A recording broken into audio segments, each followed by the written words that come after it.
আজকে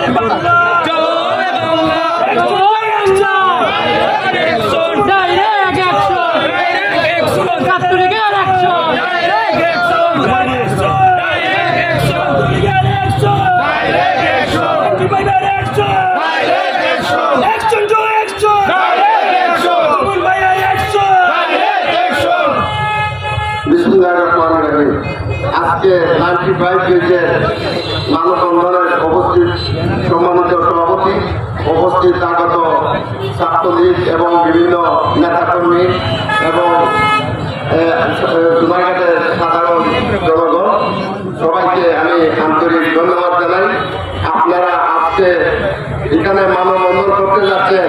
এই ফুল চত্বরে আমরা কত যে আন্দোলন, কত যে মানুষের কাছে ভোট এবং অনেক ধরনের মিটিং এখানে হয়, কিন্তু আমাদের এখানে আজকে মিটিং করার কথা ছিল আমাদের সোনারঘাট এবং মাধবপুর উপজেলার উন্নয়নের মিটিং। এখন আমরা মিটিং করতে হয় আমাদের সংসদ সদস্য ব্যারিস্টার সুমনকে মেরে ফেলবে। ওইটাকে আমরা কি কামনা করছিলাম? আমরা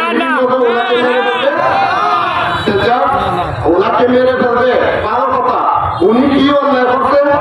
আপনারা অন্যায় দেখান, অন্যায় দেখতে তো আমরা ওনাকে মেরে ফেলবো, আমরাই নিজে মেরে ফেলবো।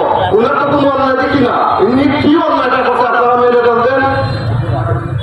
এটা কি ও আমাদের দেশের উন্নয়ন হয়েছে?